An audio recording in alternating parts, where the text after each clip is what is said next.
পৃথিৱীত এনে বহু মানুহৰ জন্ম হয় যি কেৱল নিজৰ পৰিয়ালটোক লৈ ব্যস্ত নাথাকে, সমাজখনৰ বাবেও কিবা এটা কৰাৰ হেঁপাহ মনত লৈ ফুৰে। তেনেজন ব্যক্তিৰ আজি কাহিনী ক'ব বিচাৰিছোঁ। এখন গাঁৱত তেনেজন ব্যক্তি আছিল যি নিজৰ ঘৰখনৰ সমান্তৰালভাৱে সমাজখনৰ বাবেও কিবা এটা কৰাৰ হেঁপাহ মনত সদায় পুহি ৰাখে আৰু তাৰ কাৰণে তেওঁ সমাজৰ বিভিন্ন কামত আগবাঢ়ি যায়, সমাজৰ অগ্ৰণী ভূমিকা গ্ৰহণ কৰি থাকে। কিন্তু তেওঁ সমাজখনৰ কাৰণে যিমানখিনি কাম কৰে তাৰ প্ৰতিদানত সমাজৰ বহু ব্যক্তিৰ পৰা কিন্তু তেওঁ সমালোচনাৰ সন্মুখীন হয়।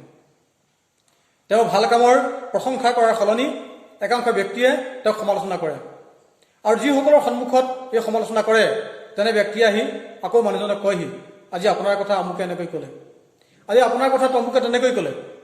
এনেধৰণৰ কথা শুনাৰ ফলত মানুহজনৰ মনত কিছু প্ৰতিক্ৰিয়া সৃষ্টি হয়।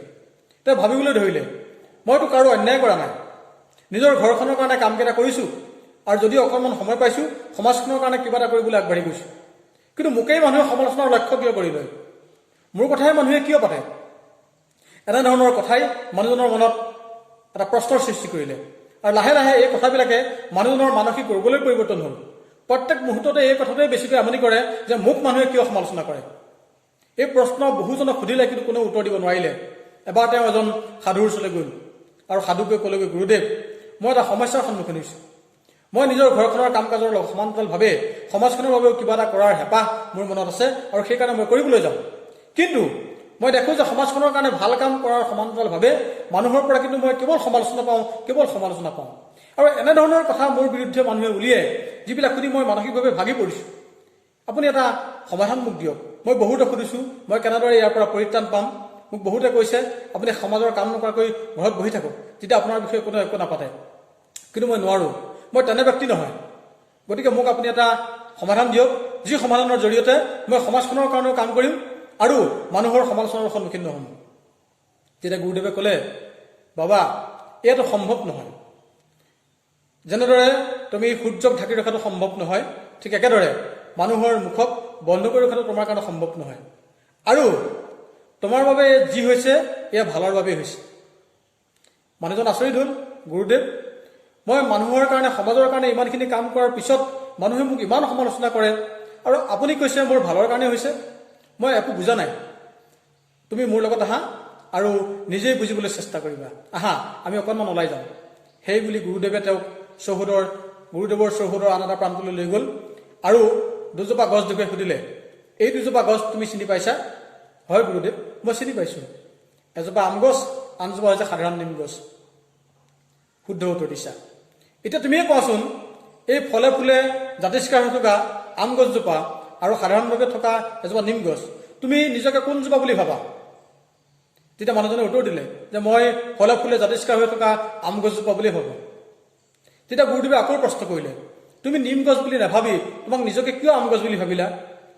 তেতিয়া মানুহজনে উত্তৰ দিলে, গুৰুদেৱ, এই আম গছজোপাই বহুতৰ উপকাৰ কৰিছে, ইয়াৰ ফল বহুতে ভক্ষণ কৰিছে আৰু ময়ো সমাজৰ কাৰণে কিবা এটা কৰিবৰ কাৰণে আগবাঢ়ি গৈছোঁ। সেয়েহে মই নিজকে নিম গছ বুলি নাভাবি মই আম গছ বুলি ভাবিছোঁ। তোমাৰ উত্তৰ শুদ্ধ হৈছে। এতিয়া তুমি আৰু এটা কথা লক্ষ্য কৰাচোন, সেই আম গছজোপাৰ তলত থকা ল'ৰাকেইটালৈ লক্ষ্য কৰাচোন, সিহঁতে কি কৰিছে? তেতিয়া মানুহজনে ক'লে, গুৰুদেৱ, ল'ৰাকেইটাই আম গছজোপালৈ ফৰ্মুটি মাৰিছে। তেতিয়া গুৰুৱে ক'লে, তোমাৰ উত্তৰ তুমি পাবলৈ আগবাঢ়িছা বুলি মই ভাবিছোঁ। তেতিয়াহ'লে আৰু এটা প্ৰশ্নৰ তুমি উত্তৰ দিয়া যে ল'ৰাকেইটাই নিম গছজোপালৈ কিয় ফৰ্মুটি মৰা নাই? তেতিয়া মানুহজনে উত্তৰ দিলে, নিম গছজোপাত ফল নাই, সেইকাৰণে মৰা নাই। এতিয়া তুমি তোমাৰ উত্তৰ পাইছোঁ বুলি ভাবিছানে? আম গছজোপা ল'ৰাকেইটাৰ কাৰণে হৈছে প্ৰয়োজন, ইম্পৰ্টেণ্ট, সেইকাৰণে সিহঁতে আম গছজোপালৈ ফৰ্মুটি মাৰিছে। আৰু তুমিও সমাজৰ কাৰণে ইম্পৰ্টেণ্ট, তুমিও সমাজৰ কাৰণে প্ৰয়োজন। মানুহে সদায় ইম্পৰ্টেণ্টৰ পিছত লাগি থাকে। আম গছজোপা যেনেকৈ ল'ৰাকেইটাৰ কাৰণে প্ৰয়োজন কাৰণে সিহঁতে আম গছলৈ ফৰ্মুটি মাৰিছে, তুমিও সমাজৰ কাৰণে প্ৰয়োজনীয় এজন ব্যক্তি, যাৰ কাৰণে তোমালৈ মানুহে ফৰ্মুটি মাৰিছে, তোমাক সমালোচনা কৰিছে। তুমি এক লৈ চিন্তা নকৰিবা, এই কথালৈ তুমি চিন্তা কৰাৰ কোনো প্ৰয়োজন নাই।